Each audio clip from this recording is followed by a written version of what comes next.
அனைவருக்கும் வணக்கம். நவக்கிரக தமிழ் எண்கிற ஜோதிடம் சொல்லப்படுகிறது. வார்த்தை அடிப்படை இந்த எண்கிறது தான் தமிழுக்கு 247 எழுத்து. அந்த 247 எழுத்துக்கு உண்டான எண்கிணிதம் 247 எழுத்துக்கும் தனித்தனி எண்கிணிதம் கொடுக்கப்பட்டு அதை வார்த்தை அடிப்படை சொற்கள் அடிப்படையில் நட்சத்திரம், கிரகம், ராசி எண்ணும் எழுத்தும் இவைகளை அதன் மூலமாக என்கிற மூலமாக சொல்லப்பட்டு வருகின்றேன். உரிமைக்குரல் இன்று உரிமைக்குரல். உரிமைக்குரலுக்கு 7 எழுத்து. உரிக்குரலுக்கு 7 எழுத்து. அதற்குரிய எண்கிணிதம் 3 4 5 7 3 3 1 உரிமைக்குரல். இதெல்லாம் கூட்டினாக்கா 24. அதனுடைய விதி என்கிறது 6. உரிமை குரலுக்கு விதியின் 6. உரிமை அப்படிங்கிறது அது தனிப்பட்ட முறையில் வருது. உரிமைங்கிறது சொத்துக்கு நான் தான் உரிமை, அந்த பணத்துக்கு நான் தான் உரிமையாளர், அந்த பதவிக்கு நான் தான் உரிமை என்று சொல்லக்கூடியது அந்த உரிமையை பற்றி சொல்லப்படுகிறது. உரிமைக்கு 3 எழுத்து. அந்த 3 எழுத்துக்கு உண்டான எண்கிணிதம் 3 4 5. அதனுடைய விதி என்கிறது இதெல்லாம் கூட்டினாக்க 12. அதனுடைய விதி என்கிறது 3. தாழ்மையுடன் 6 எழுத்து 6 எழுத்து. 5 3 5 4 5 6 இதெல்லாம் கூட்டினாக்க 28. அது விதி என்கிறது 1. அதாவது தாழ்மையுடன் கேட்டுக்கொள்கிறேன் அப்படின்னு சொல்கிறாங்களா அந்த வார்த்தை. பணிவுடன் அதுக்கு 5 எழுத்து. பணிவுடன் அதற்குரிய எண்கிணிதம் 9 7 7 5 6. அதோடைய அது கூட்டினாக்கா மொத்தம் 34. அது விதிங்கிறது 7. பனி 9 1 பனி. இதுக்கு 2ஐயும் கூட்டினாக்கா 10. அது விதி என்கிறது 1. பனிக்காலம் பனிக்காலத்துக்கு 36. அது விதிங்கிறது 9. பனிக்காலம். குளிர்காலம் எல்லாம் அதே தான். பனிக்காலம் குளிர்காலம். குளிர்காலத்துடைய விதியின் 1. வெயில் காலம். வெயில் காலங்கிறது அதாவது கோடைக்காலம்.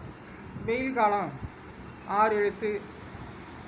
8 3 1 8 4 7 இதெல்லாம் கூட்டினாக்கா 40. அது விதிங்கிறது 4.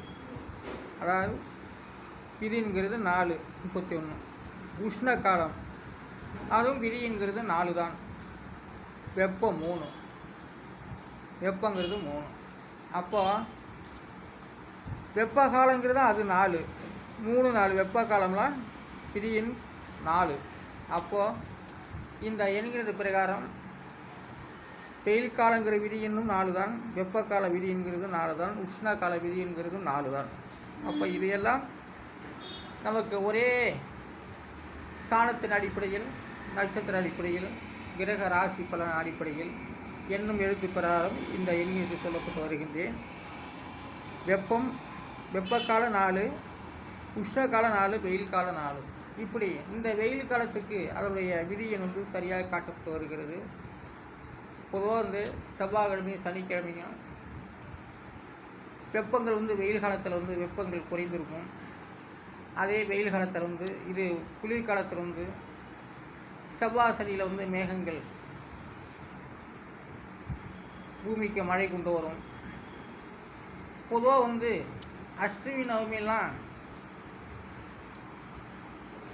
வெயில் காலத்தில் கூட அதிகமாக வெயில தாக்கத்தை ஏற்படுத்தும். அதே சனி செவ்வாயில் வெயில் தாக்கம் குறையும். மழை காலங்களில் பொதுவாக அஷ்டமி நவமியெல்லாம் மழை பெய்யும்.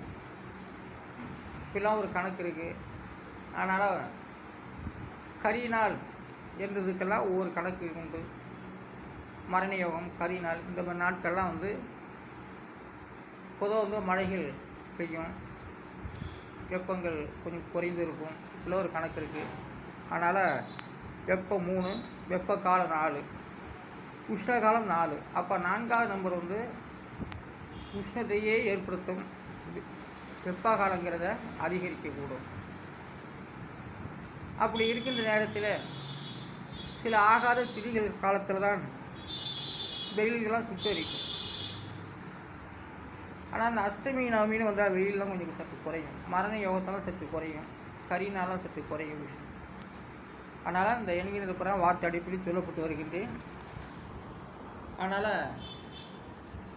கிரகநிலை பிரகாரம் ராசி நட்சத்திர அடிப்படையில் இந்த எண்கிறம் சொல்லப்பட்டு வருகிறது. வள்ளுவர் ஒரு பொருள் சொல்லியிருக்கின்றார். அதாவது அதிகாரம் 43 திருவள்ளுவர் அந்த அதிகாரம் 43 427வது குறள் சொல்லியிருக்கின்றார். அறிவுடையார் ஆவதறிவார் அறிவிலார் அத்தறி அல்லாதவர் என்று சொல்லியிருக்காரு. அறிவுடையார் ஆவதறிவார் அறிவிலார் அக்தரி கல்லாதவர் என்று குறிப்பிட்டுள்ளார். அதாவது அறிவுடையவர் எதிர்காலத்தில் என்ன நடக்க போகுதுங்கிறதெல்லாம் முன்கூட்டியே அவர் தெரிஞ்சிருக்கக்கூடியவர். அவர்களாம் வல்லவர்கள், அரிய வல்லார். அறிவுடையவர் எதிர்காலத்தில் என்ன நடக்க போகுது என்பதெல்லாம் முன்கூட்டியே தெரிந்து சொல்லக்கூடியவர்கள். ஆனால் அறிவில்லாதவர்கள் அதனை அறியவே முடியாது. அதுக்கு தான் அறிவுடைய ஆவதறிவா அறிவிலா அத்தறி கல்லாதவர் என்று சொல்லியிருக்கிறார். திறமையானவர்கள், அறிவாளிகள், நல்ல வல்லவர்கள், உலகத்தை பற்றி முதல்ல தன்னையே, தன் ஊராரையோ தன் மாநிலத்துக்கோ நடக்கக்கூடியதை முன்கூட்டியே அதை தெரிந்து கொள்ளக்கூடிய சக்தி படைத்தவர்கள் அறிவுள்ளவர்கள். அறிவில்லாத எவ்வளோதான் முயற்சி எடுத்தாலும் கூட நடக்காது. இப்போ இந்த எண்கிணம் பாருங்கள், எவ்வளோ திறமையாக நான் சொல்லி கொண்டு வருகின்றேன் வார்த்தை அடிப்படையில். இதெல்லாம் அந்த அறிவுடைமைக்கு சமம்னு பேர் இருக்குது. அறிவுடைமைக்கு சமம். ஆனால் அத்தனை கல்லாதவன் எவ்வளோதான் முயற்சி எடுத்தாலும் கூட அவனால் அறியவே முடியாது. அதனால் பொதுவாக ஒரு வீடியோக்கெல்லாம் நான் சொல்லியிருக்கின்றேன். அறிவுடையவர் முட்டாள்கிட்ட புத்தி முதலாம் சொல்லுவார். அறிவாளி முட்டாள்கிட்ட புத்தி முதல சொல்லுவார். அந்த முட்டாளை அதை கேட்டுக்கிட்டு அறிவாளியை முட்டாளாக்கி விடுவான். அதுபோல் இது இந்த குறள் வள்ளுவர் குறள் இது அப்படி ஆகாது. அறிவுடைமையில் அப்படி ஒன்றும் முன்கூட்டியே தெரிஞ்சு செய்யக்கூடியவர்கள் அறிவாளிகள். அவர்கள் வல்லவர்கள், அவர்கள் நல்லவர்கள். எவ்வளோதான் அறிவில்லாத அறிவியலி எவ்வளோதான் முயற்சி எடுத்தாலும் கூட கண்டிப்பாக அவனால் அதை செய்ய முடியாது. அதனால் இந்த எண்கிற வார்த்தை அடிப்படையில் நான் சொல்லிக் கொண்டு வருகின்றேன். தமிழ் எண்கிடம் 247 எழுத்துக்கும் தனித்தனி எண்கிடம் கொடுக்கப்பட்டு இதை நான் வார்த்தை அடிப்படையில் ராசி பிரகாரம் நட்சத்திர பிரகாரம் சாணங்கள் பிரகாரம் எண்ணும் எழுத்து மூலமாக நான் சொல்லிக் கொண்டு வருகின்றேன். உலகத்தில் இது போன்ற யாருமே எவரும் ஒரு எண்கிடம் எண்ணும் எழுத்தும் கணித்து உருவாக்கி இந்த வார்த்தை அடிப்படையில் எவரையுமே அவங்க மொழிக்கு சொன்னதே இல்லை. நான் மட்டுமே தனிப்பட்ட முறையில், இது தனிப்பட்டது, நான் சொல்லக்கூடியது எல்லாமே தனிப்பட்ட முறையில் எண்கிணத்தை அமைத்து உருவாக்கி இந்த வீடியோக்கள் மூலமாக நான் சொல்லிக் கொண்டு வருகின்றேன். ஆனால் இந்த எண்கிணம் வார்த்தை அடிப்படையில் நான் சொல்லப்பட்டு வருவது அனைத்து உண்மை. இது என்னுடைய தனிப்பட்ட கருத்துக்கள், தனிப்பட்டவை. இந்த எண்கிணம் என்னுடைய இது நவக்கர தமிழ் ஜோதிடம் என்னும் எழுத்து உருவாக்கப்பட்டது. இது தனிப்பட்ட என்னுடைய கருத்துக்கள். ஆனால் இது ஜோதிட வளர்ச்சிக்கும் தமிழ் வளர்ச்சிக்கும் மிக முக்கியமானது. பாரம்பரிய வார்த்தைகளுக்கும் பாரம்பரிய சொற்களுக்கும் இது வார்த்தை அடிப்படையில் காட்டப்பட்டு வருகின்றேன். எல்லாம் இந்த தமிழ் எண் ஜோதிடம் 9 எண்ணுக்கும் 240 எழுத்துக்கும் 9 எண்களை அந்தந்த எழுத்துக்கு கொடுக்கப்பட்டு நான் இதை உறுதி செய்து இந்த வீடியோக்கு மூலமாக நான் அறிமுகப்படுத்தி கொண்டு வருகின்றேன்.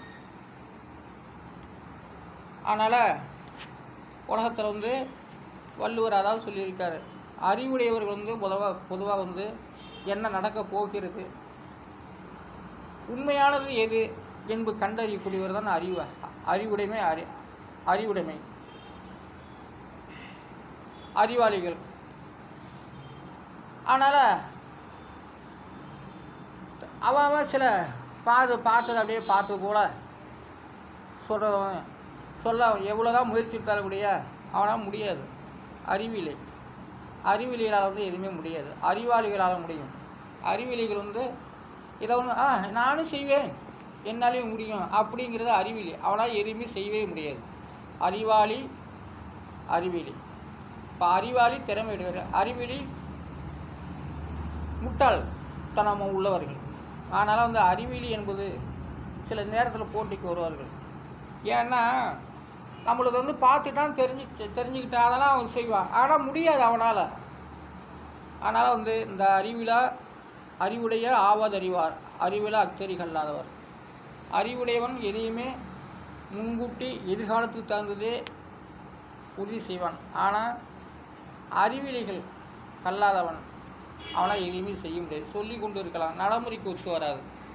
நான் அறிவியல் மாட்டம் திருஞான சம்பந்த ஜோதிடர், தமிழ் எண்ணுகிற வள்ளுவர். என்னை தமிழ் எண்ணுகிற வள்ளுவர் என்று நான் குறிப்பிட்டு வருகின்றேன். இந்த எண்கிணத்தை நான் உருவாக்கப்பட்டுள்ளேன். நான் தமிழ் எண்கிணத்த நிபுணர் தான். நானாக சொல்லக்கூடாது, நீங்களாக சொல்லணும். நான் தமிழ் எண்கிணத்த நிபுணர். என்னுடைய இனம், ஜாதி, இந்து மதம், நான் வள்ளுவர். எனக்கு எல்லாமே சரியாக இருக்குது, மேட்சாக இருக்குது. அதனால தான் தமிழ் எண்ணித வள்ளுவர் என்று என்னை குறிப்பிட்டு வருகின்றேன். நன்றி, வணக்கம்.